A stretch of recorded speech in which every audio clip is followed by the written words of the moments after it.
അതിൻ്റെ പുതിയൊരു എപ്പിസോഡിലേക്ക് എല്ലാവർക്കും സ്വാഗതം. അങ്ങനെ നമ്മൾ ആദർശാണെങ്കിൽ അനന്തപുരി തറവാട്ടിൽ നിന്ന് ഇറങ്ങുന്നുണ്ട് കേട്ടോ. ആ സമയത്ത് നമ്മൾ നയനയാണെങ്കിലും ദേവയാനിയൊക്കെ ആണെങ്കിലും ഭയങ്കര സങ്കടത്തോടെയൊക്കെ നിൽക്കുകയാണ് കേട്ടോ. അങ്ങനെ നമ്മൾ ആദർശാണെങ്കിൽ പറയുന്നുണ്ട് നയനടുത്തും ദേവയാനിയടുത്തായിട്ട്, എന്തായാലും ഇത് ഒന്നിൻ്റെയും അവസാനമല്ല, എല്ലാത്തിൻ്റെയും തുടക്കമാണെന്ന് കരുതിയാൽ മതി.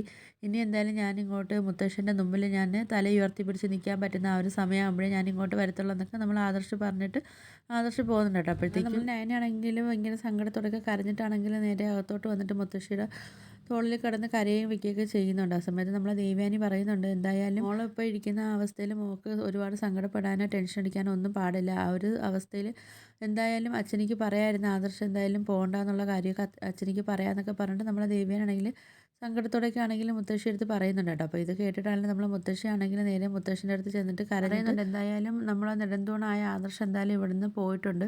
അപ്പം ഇത്രയും നാൾ നമുക്ക് എല്ലാത്തിനും ഒരു സമാധാനവും കാര്യങ്ങളും അവനായിരുന്നു. ഇനിയിപ്പോൾ നമുക്ക് അതിന് ആ ഒരു സ്ഥാനത്ത് നമുക്ക് ആരും ഇല്ലല്ലോ എന്നൊക്കെ പറയുന്നുണ്ട് കേട്ടോ. എന്നിട്ട് എന്തായാലും ആദർശ് പോകുന്ന സമയത്ത് നിങ്ങൾക്ക് പറയാമായിരുന്നല്ലോ, ആദർശ് മോന് പോകണ്ടെന്ന് പറയാമായിരുന്നല്ലോ എന്നൊക്കെ പറയുന്ന സമയത്താണെങ്കിലും മുത്തശ്ശൻ ദേഷിച്ചിട്ട് പറയുന്നുണ്ട്, ഞാൻ അവൻ്റെ അടുത്ത് ഇവിടുന്ന് ഇറങ്ങി പോകാനോ വെക്കാനോ ഒന്നും പറഞ്ഞിട്ടൊന്നുമില്ലല്ലോ, അവൻ്റെ സ്വയം ഇഷ്ടത്തിലല്ലേ അവൻ പോയെന്നൊക്കെ ഇങ്ങനെ മുത്തശ്ശനാണെങ്കിൽ ദേഷിച്ച് സംസാരിക്കുന്നുണ്ട്. മുത്തശ്ശി പറയുന്നുണ്ട് അവൻ എന്തായാലും MD സ്ഥാനമൊക്കെ രാജിവെച്ചിട്ട് തന്നെ അവൻ പോയിരിക്കുന്നതെന്നൊക്കെ പറയുന്നുണ്ട് കേട്ടോ. അപ്പം ആ ഒരു സ്ഥാനത്ത് അവനെ എന്തായാലും വീട്ടിൽ നിന്ന് ഒന്നും കൂടെ ഇറക്കി വിടണ്ടായിരുന്നു എന്ന് പറയുന്ന സമയത്ത് മുത്തശ്ശൻ പറയുന്നുണ്ട്, ഞാനല്ലല്ലോ അവനെ ഇറക്കി വിട്ടത്, അവൻ്റെ സ്വന്തം ഇഷ്ടത്തിലല്ലേ അവൻ ഇറങ്ങി പോയതെന്നൊക്കെ പറയുന്നുണ്ട്. അപ്പോൾ അങ്ങനെ പോകുന്ന ഒരുത്തനെ ഞാൻ വിളിക്കേണ്ട ഒരു കാര്യമൊന്നും ഇല്ലല്ലോ എന്നൊക്കെ മുത്തശ്ശനാണെങ്കിലും അങ്ങനെ തീർത്ത് സംസാരിക്കുന്നുണ്ട്. അങ്ങനെ മുത്തശ്ശനാണെങ്കിൽ ദേഷിച്ചിട്ട് മുത്തശ്ശിയെടുത്ത് പറയുന്നുണ്ട്, ഇനി മേലെ ഇതിനെക്കുറിച്ചുള്ള സംസാരം ഇവിടെ സംസാരിച്ച് പോരെന്നൊക്കെ പറയുന്നുണ്ട്. അങ്ങനെ നമ്മൾ മുത്തശ്ശനെ ദേഷിക്കുന്ന സമയത്താണെങ്കിൽ നമ്മൾ മുത്തശ്ശി ആകെ പേടിച്ചൊക്കെ ഇരിക്കുന്നുണ്ട്. പിന്നെ നമ്മളെ നയനയെ കാണിക്കുന്ന, നയനയാണെങ്കിൽ റൂമിൽ ആകെ കരഞ്ഞൊക്കെ ഇരിക്കുന്നുണ്ടായിരുന്നു. ആ സമയത്താണ് നയനയ്ക്കാണെങ്കിൽ പെട്ടെന്ന് വയറിന് വേദന വന്നിട്ട് നയനാണെങ്കിൽ വയറ് പൊത്തിപ്പിടിച്ച് വെച്ചിട്ട് കരയൊക്കെ ചെയ്യുന്നുണ്ട്. അങ്ങനെ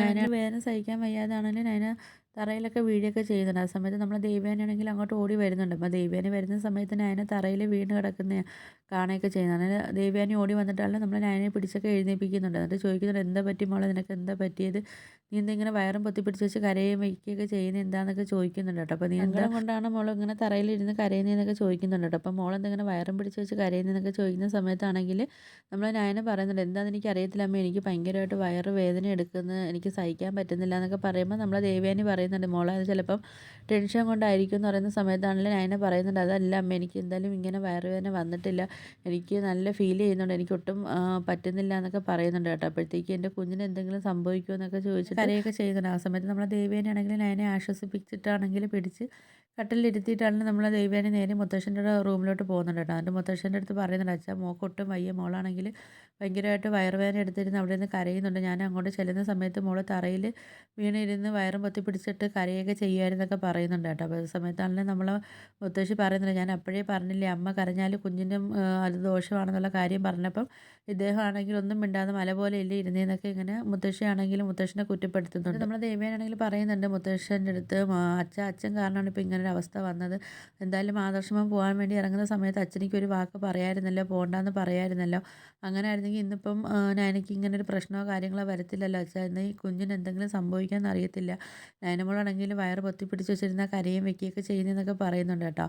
അപ്പോഴത്തേക്ക് ഇനി നമ്മളൊക്കെ ഒരുപാട് നാൾ കാത്തിരുന്നതല്ലേ ആദർശം മോനിക്ക് ഒരു കുഞ്ഞ് ജനിക്കണമെന്നുള്ളത്, ഇനിയിപ്പം കുഞ്ഞിന് എന്തെങ്കിലും സംഭവിക്കുമോ എന്നൊക്കെ ഉള്ളൊരു ടെൻഷനും കാര്യങ്ങളൊക്കെ ഉണ്ട് കേട്ടോ. അപ്പോഴത്തേക്കാണ് ദേവയാനാണെങ്കിലും മുത്തശ്ശൻ്റെ അടുത്ത് ചോദിക്കുന്നുണ്ട്, അച്ഛൻ്റെ ഇപ്പം ആദർശം മോനൊരു കുഞ്ഞിനെ കാണണമെന്നുള്ളൊരു ആഗ്രഹമാണ്, അപ്പോൾ അവൻ്റെ അടുത്തുള്ളൊരു ദേഷ്യത്തിന് ആ ദേഷ്യം കുഞ്ഞിൻ്റെ അടുത്തും അച്ഛനിക്ക് ആയോ എന്നൊക്കെ ചോദിക്കുന്നുണ്ട് കേട്ടോ. അപ്പോൾ ഈ ഒരു കാര്യം കേൾക്കുന്ന സമയത്താണ് നമ്മൾ മുത്തശ്ശനാണെങ്കിൽ നല്ല രീതിയിൽ ഒരു സങ്കടവും കാര്യങ്ങളൊക്കെ ആയിട്ടാണെങ്കിലും മുത്തശ്ശനാണെങ്കിൽ ദേവയാനിയുടെ മുഖത്തോട്ട് നോക്കുന്നുണ്ട് കേട്ടോ. ആ സമയത്ത് ദേവയാനി പറയുന്നുണ്ട്, അച്ഛാ ഞാൻ വേറൊന്നും കൊണ്ട് പറഞ്ഞതല്ല അച്ഛാ, സങ്കടം കൊണ്ട് ഞാൻ പറഞ്ഞതാണെന്നൊക്കെ പറയുന്നുണ്ട്. ദേവയാനി പറയുന്നുണ്ട്, അച്ഛൻ എന്തായാലും ആ കുഞ്ഞിൻ്റെ എങ്കിലും ഓർത്തിട്ടാണെങ്കിലും അച്ഛനാണെങ്കിൽ ആദർശ് പോകുന്ന സമയത്ത് അവനെ തടഞ്ഞിട്ടാണെങ്കിൽ അച്ഛൻ തിരിച്ച് വിളിക്കാനുള്ളതായിരുന്നൊക്കെ പറയുന്നുണ്ട് കേട്ടോ. അപ്പം നമ്മൾ അബിയുടെ കാര്യത്തിലാണെങ്കിലും നമ്മൾ നവ്യ അടുത്ത് പറയാതിരുന്നതെന്ന് പറഞ്ഞാൽ നവ്യയും കുഞ്ഞിനെ ഓർത്തിട്ടാണ് നമ്മൾ പറയാതിരുന്നത്. പക്ഷേ ഇപ്പം ആ ഒരു സാഹചര്യത്തിൽ ആദർശിൻ്റെ ഒരു കാര്യം വന്നപ്പം അച്ഛൻ എന്താ ഒന്നും പറയാഞ്ഞെന്നൊക്കെ ഇങ്ങനെ ചോദിക്കുന്നുണ്ട് കേട്ടോ. അപ്പോഴത്തേക്ക് എന്തായാലും ഞാൻ എന്തായാലും നയനമോളെയും കൊണ്ട് ആശുപത്രിയിൽ പോവുകയാണ്, ആദർശില്ലെന്നും പറഞ്ഞ് എന്തായാലും നയനയെ കൊണ്ട് ഹോസ്പിറ്റലിൽ പോകാതിരിക്കാൻ പറ്റത്തില്ലല്ലോ എന്നൊക്കെ പറഞ്ഞിട്ടാണെങ്കിൽ പറയുന്നുണ്ട്, ഞാൻ എന്തായാലും ജയേട്ടനെയും വിളിച്ചിട്ട് എന്തായാലും നയനമോളെ ഹോസ്പിറ്റലിൽ കൊണ്ടുപോവുകയാണ്,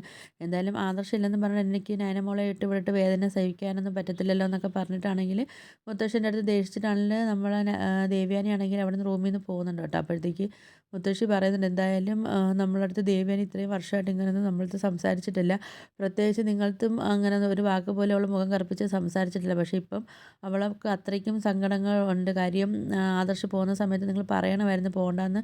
ഒരു വാക്ക് പറയുമെന്ന് നമ്മളെ ദേവയാനിയാണെങ്കിലും ഒരുപാട് ആഗ്രഹിച്ചിരുന്നായിരുന്നെന്നൊക്കെ പറയുന്നുണ്ട് കേട്ടോ മുത്തശ്ശൻ്റെ അടുത്ത്. ആ ഒരു സങ്കടവും ദേഷ്യമൊക്കെ കൊണ്ടാണ് നമ്മളെ ദേവയാനി ഇങ്ങനെയൊക്കെ സംസാരിച്ചതെന്നൊക്കെ പറയുന്നുണ്ട്. എന്തായാലും അവർ ഹോസ്പിറ്റലിലൊക്കെ പോയിട്ട് വരട്ടെ. പോയിട്ട് വന്നതിന് ശേഷം ഇനി സമാധാനം ആവത്തുള്ളൂ. എന്തായാലും കുഞ്ഞിനൊന്നും സംഭവിക്കാതിരുന്നാൽ മതി എന്നൊക്കെ പറഞ്ഞിട്ട് മുത്തശ്ശൻ്റെ അടുത്താണെങ്കിലും നമ്മളെ മുത്തശ്ശി പറയുന്നുണ്ട് കേട്ടോ. അപ്പോൾ നമ്മളെ മുത്തശ്ശനാണെങ്കിലും ഇപ്പം നമ്മളെ നയനയുടെ ഒരു അവസ്ഥ കണ്ടിട്ട് മുത്തശ്ശനാണെങ്കിലും നല്ല സങ്കടം ആവുന്നുണ്ട് കേട്ടോ. അപ്പോൾ നിങ്ങൾക്ക് എൻ്റെ വീഡിയോസൊക്കെ ഇഷ്ടപ്പെടുവാണെങ്കിൽ ഒന്ന് ലൈക്ക് ചെയ്ത് ഷെയർ ചെയ്ത് സബ്സ്ക്രൈബ് ചെയ്ത് കൂടെയുള്ള ബെല്ലൈക്കൺ എനേബിൾ ചെയ്ത് ഒന്ന് ഹൈപ്പ് ചെയ്തൊന്ന് സപ്പോർട്ട് ചെയ്യണേ.